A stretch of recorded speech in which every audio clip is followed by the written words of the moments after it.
Comment j'ai fait mon deuil? Est-ce que j'ai vraiment fait mon deuil? En tout cas, ce que la vie m'a appris, c'est que, tout change et finalement tout est constant.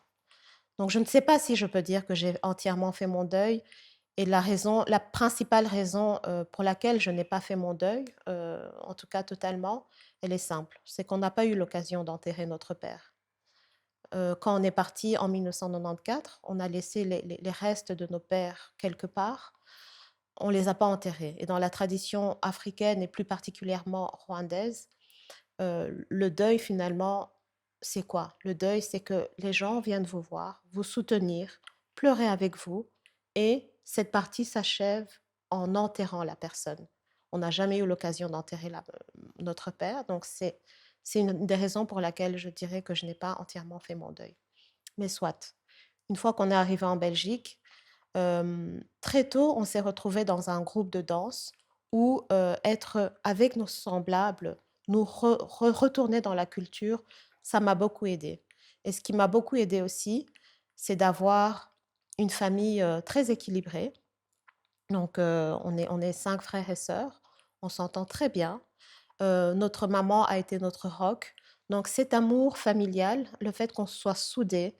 et que, on se soit entraidés au fur et à mesure de ces années, m'a en tout cas, je dirais, si ce n'est pas faire mon deuil, ça m'a permis d'être une personne, et que je juge et que d'autres personnes autour de moi jugent équilibrée. Comment est-ce que j'ai fait mon deuil? Est-ce qu'on fait vraiment son deuil quand on n'a pas eu l'opportunité d'accompagner, son parent jusqu'à cette dernière demeure? J'ai eu, je vais dire, j'ai eu 2 tentatives qui m'ont apaisée. Je ne dirais pas que j'ai complètement fait mon deuil à l'heure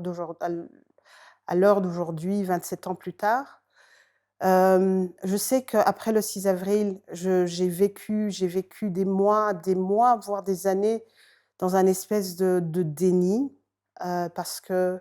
pendant des années, en fait, malgré que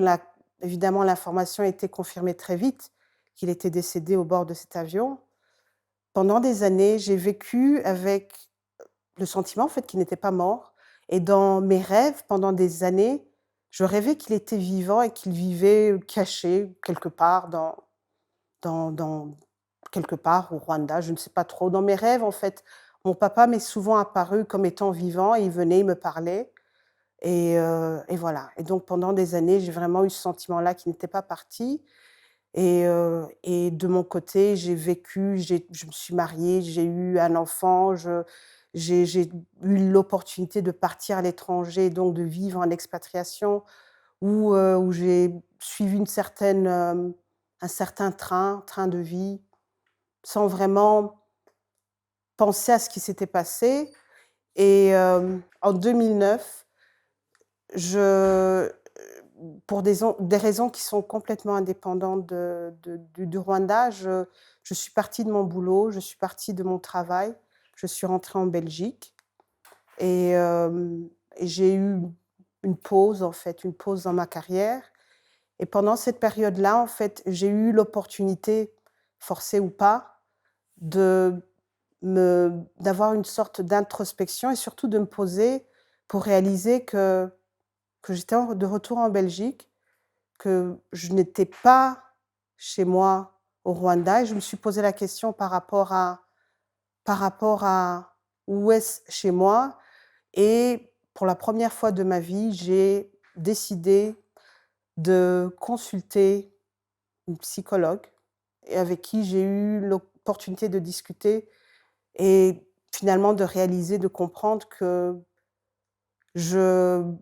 voilà, ce deuil que je n'ai pas fait et cette perte que j'ai subie, cette perte d'un parent, mais aussi finalement cette perte d'un pays, bah, que c'était là et en fait, avec elle, on a travaillé et on a «tourné la page» entre guillemets et surtout on a été sur cette réalisation que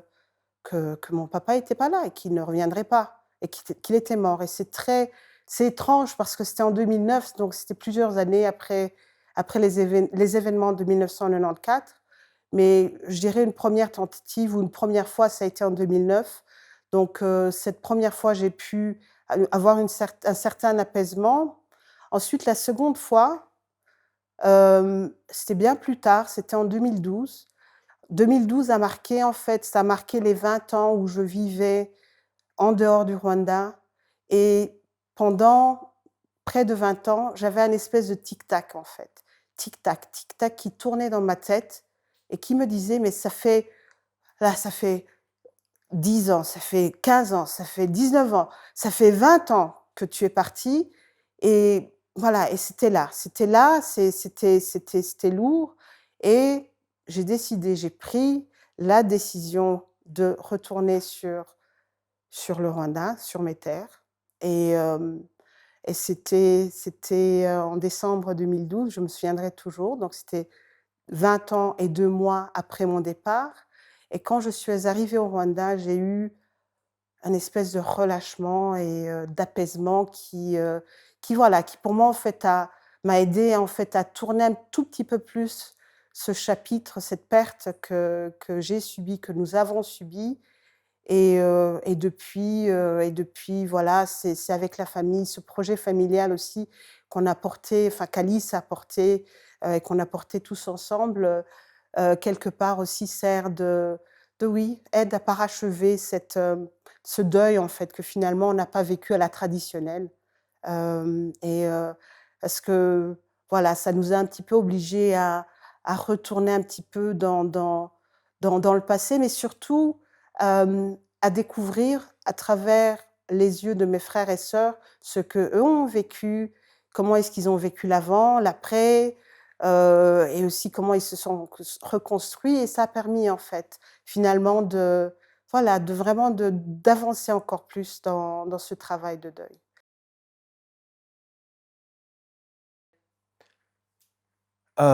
Comment j'ai fait mon deuil? Ça a été difficile parce que quand on est arrivé en Belgique, j encore une fois, j'avais que 9 ans et le deuil était vraiment difficile parce que, heu, ma mère, elle était tout le temps partie pour, revenir à nous, toute la famille. La manière dont j'ai pu, gérer heu, ces moments difficiles, c'est par le biais de traîner dehors avec les amis, de jouer au basket, de vraiment de ma, de ma de vraiment de m'insérer, dans la commune où on vivait, c'était à Gênes, donc je m'insérais dans la communauté en jouant au basket, en jouant au foot ou en faisant toutes des activités, sportives et aussi, d'une manière dont j'ai vraiment pu, passer ces moments difficiles, c'est par, le grand conseil que mon grand frère m'a donné, dont il m'a passé des livres. Il m'a passé des livres sur le développement personnel, sur, comment apprendre la psychologie ou comment apprendre l'informatique, par exemple, et tous ces outils-là m'ont vraiment, aidé à faire le deuil et à avancer, à devenir quelqu'un et aussi, il faut aussi que j'insiste aussi, le fait que je me suis marié, il y a eu des responsabilités qui se sont, heu, venues dans ma vie. Donc j'ai dû aussi vraiment, apprendre plus à être quelqu'un et à évoluer, à avancer de l'avant. Donc c'est comme ça que j'ai pu, faire le deuil et évoluer, et devenir quelqu'un. Hem, mon comment j'ai fait mon deuil? Je crois que ça a été, un long processus qui a été qui a commencé par une, destruction de moi-même. Je me souviens, étant adolescente,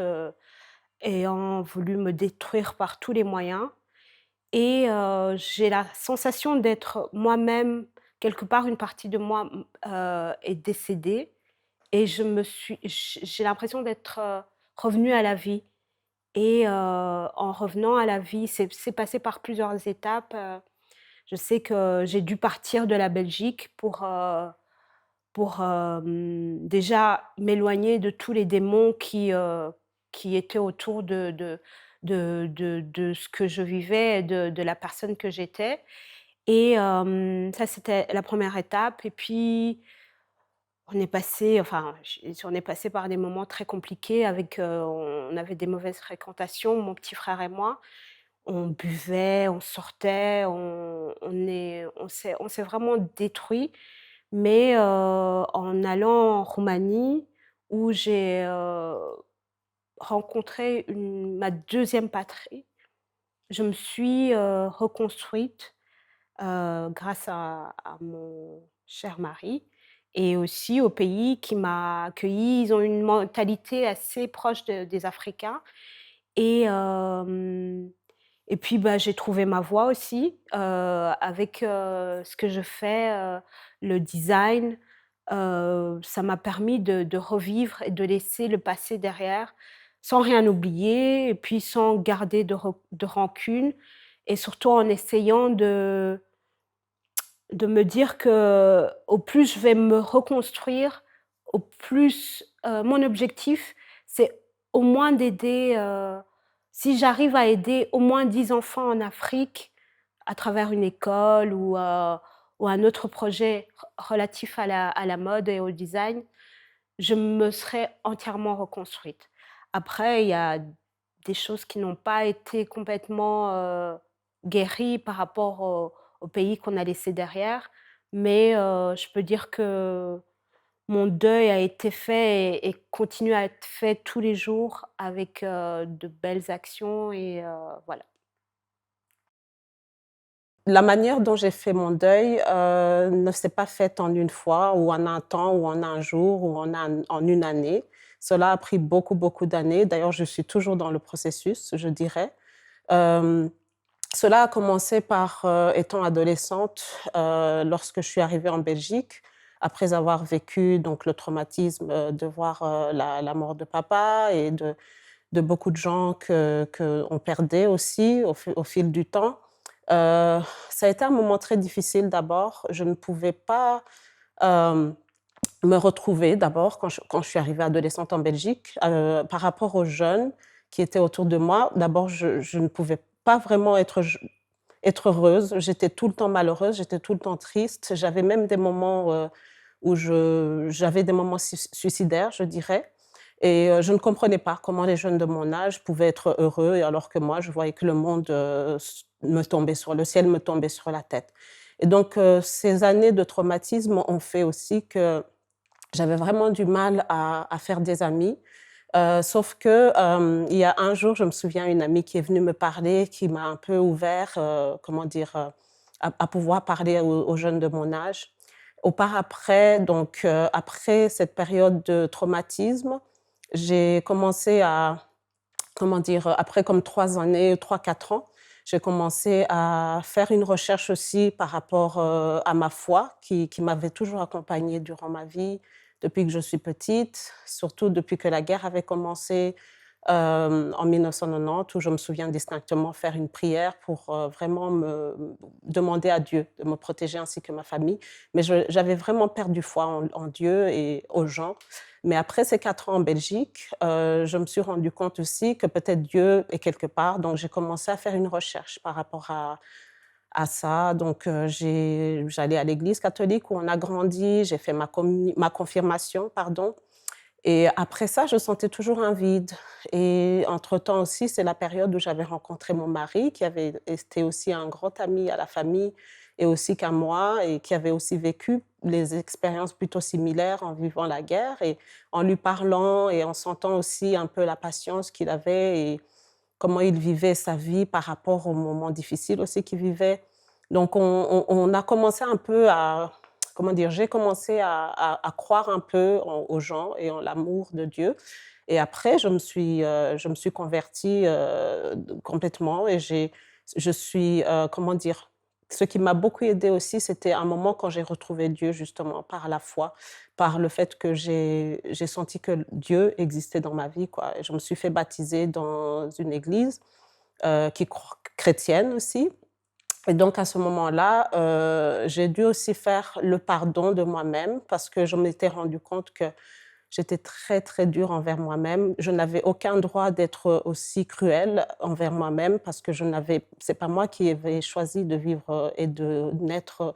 pas naître, vivre dans un pays où il y avait la guerre, quoi, et perdre tous ces gens-là que j'aimais. Et donc j'ai retrouvé cet amour de Dieu et ça m'a en fait réouvert mon cœur et ça m'a aidée à, je dirais, hem,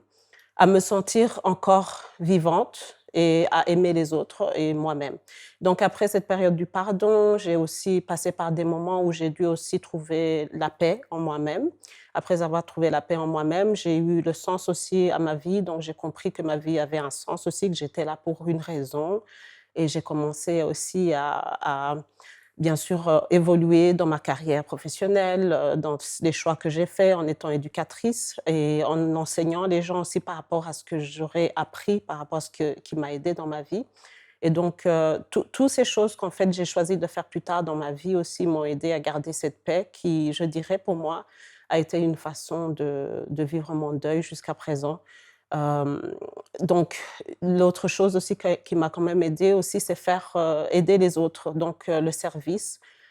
qui a été aussi une raison pour laquelle j'ai fait des études qui m'ont permis de pouvoir aussi plus tard, si possible même, créer des associations, des ONG pour, pouvoir aider, même en Afrique ou ailleurs et donc c'est ça que je fais aussi en plus de voilà, d'être éducatrice et donc le fait d'avoir un sens dans ma vie m'a beaucoup aidée. Et donc, voilà et cette paix intérieure, je la garde en moi-même, mais c'est aussi toujours un combat au quotidien parce qu'il y a des moments, bien sûr, on se rend compte que voilà, tout n'est pas complètement fini, quoi. Donc, surtout qu'un jour, on aimerait pouvoir rentrer chez nous. Voilà.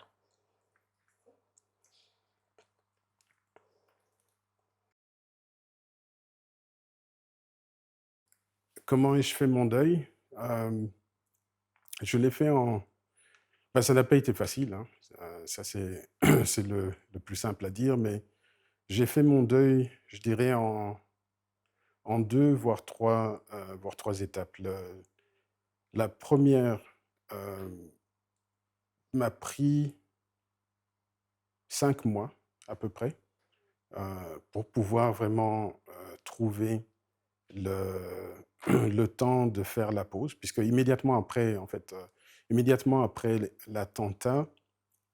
je suis passé comme beaucoup d'autres dans un mode, de répondre à l'urgence, de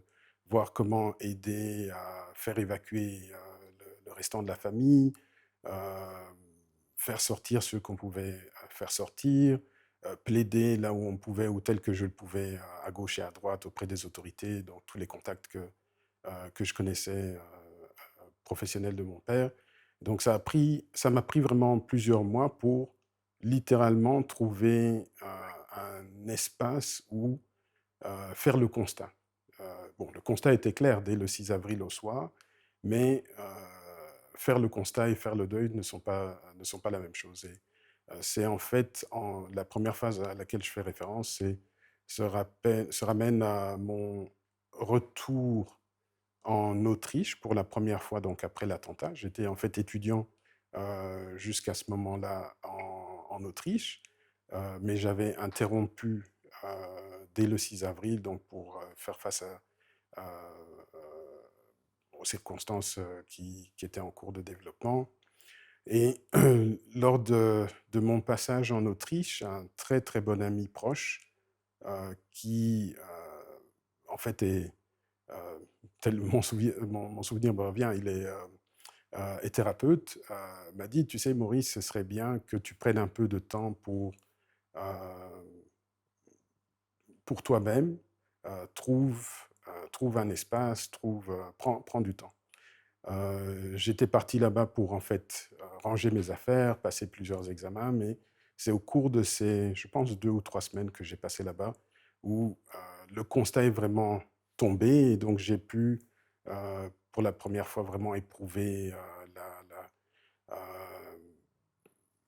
les émotions, qui se rattachaient à tout ça et où j'ai pu tirer, un 1er deuil donc, bon, le constat était clair, la réalité, même si nous n'avons jamais pu enterrer notre père, était bien ce qu'elle était. Mais malgré tout, le fait de pouvoir faire clôture n'est pas évident. Donc ça, c'était la première fois. Et puis la deuxième fois,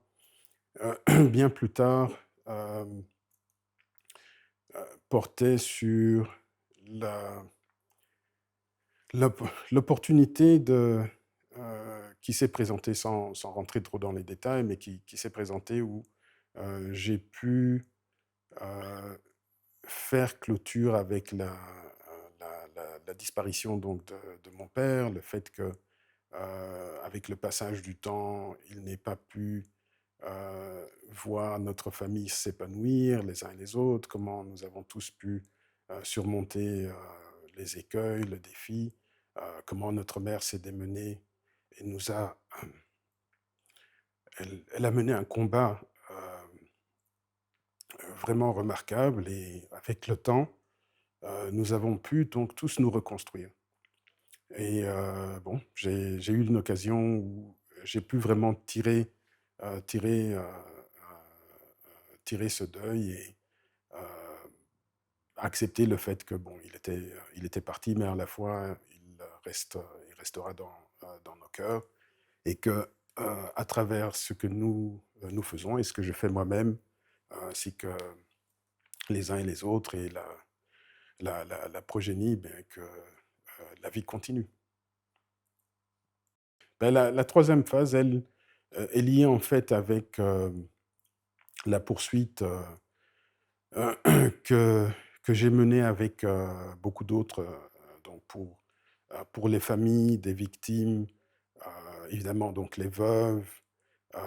la quête de vérité sur les circonstances de l'attentat, mais aussi au-delà de notre... C'était pas simplement dans dans notre intérêt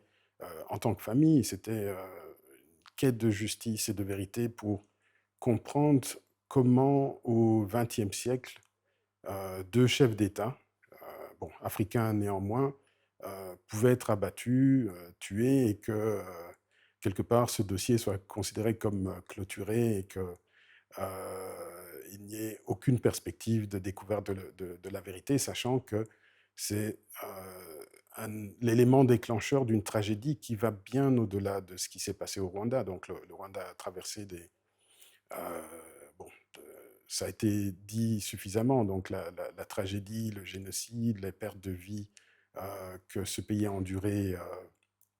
de 1990 jusqu'à la fin des années 90. Donc en fonction de où les gens se situent, chacun se voit peut-être ou se rattache à certaines des victimes de cette tragédie, mais au bout du compte, sont tous les Rwandais qui ont souffert à gauche, à droite, et bien au-delà. Donc les pays voisins qui en ont souffert, à commencer par le Congo. Et donc le fait de poursuivre et de chercher à comprendre ce qui s'était passé pour faire que ça ne puisse plus se reproduire, m'a animé pendant des années. Et à nouveau, l'opportunité s'est présentée où j'ai pu, mes frères et sœurs et moi, en parlons donc dans le manuscrit que nous partageons, du travail de fond qui nous a amené à faire la paix. Faire la paix avec nous-mêmes, faire la paix avec cette quête de la vérité, de la justice, et d'accepter que quel que soit quel que soit le dénouement de ces activités donc, judiciaires, de cette quête, que nous-mêmes nous soyons sereinement et en paix avec ce qui s'est passé.